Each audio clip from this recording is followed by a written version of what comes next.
Montluçon en plein cœur de l'Auvergne. Sa cité médiévale, son château et ses boules à neige. Alors, la boule à neige du skieur rose fluo et la neige qui tombe dessus, j'adore.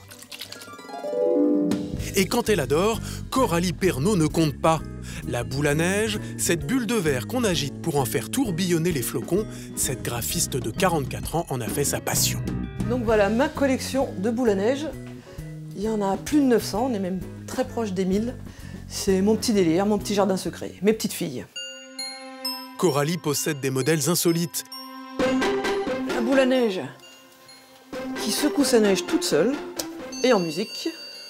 Mais aussi des boules lumineuses ou encore bruyantes.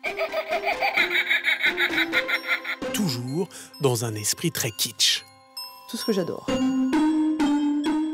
Aujourd'hui, elle peut se vanter d'avoir l'une des plus impressionnantes collections de boules à neige de France.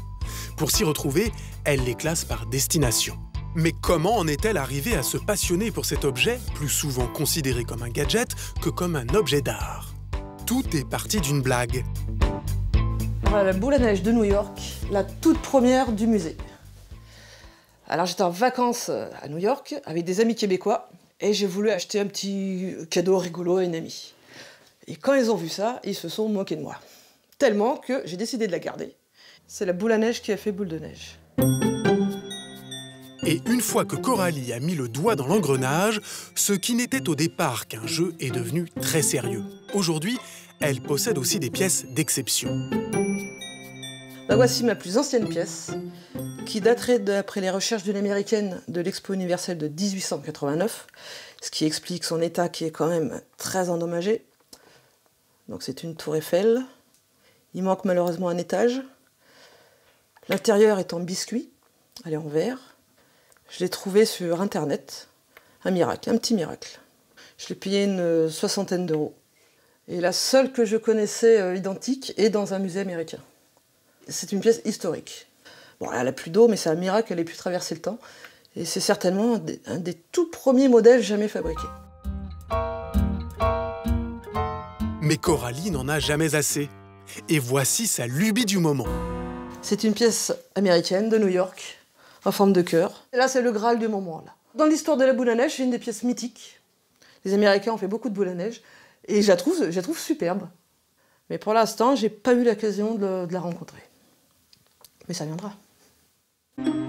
Attendre la rencontre avec cet objet rêvé ne suffit pas à notre kionosphérophile, le nom donné à cette drôle de collectionneuse. Alors, cet après-midi, Coralie va carrément fabriquer elle-même une boule à neige. Alors voilà, donc là, pour la boule à neige, j'ai choisi de faire un petit chien. Alors je vais rajouter un petit collier de perles, un petit panier. J'ai opté pour un bocal de confiture, il est bien rond. En plus, le couvercle est sympa. En plus de la neige, je vais rajouter des petits os qui ont été découpés dans du plastique. Première étape, on va coller le personnage dans le couvercle.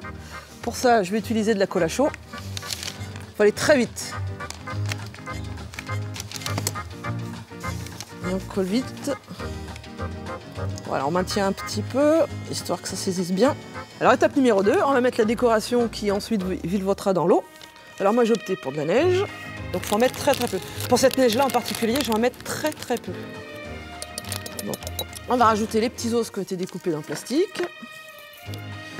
Étape numéro 3 va consister au remplissage. Alors moi j'ai opté pour de l'eau déminéralisée. C'est pour éviter la formation d'algues qui peut se produire avec de l'eau courante. Alors, pour assurer encore plus l'étanchéité, on va rajouter un tout petit point de colle. Là, il va falloir aller très vite. Voilà, donc là, c'est définitif. La boule à neige est finie. Ah, les petits os, ils volent bien, la neige aussi. Ah, va aller au musée, elle aussi. Avec les autres, il n'y a pas de raison.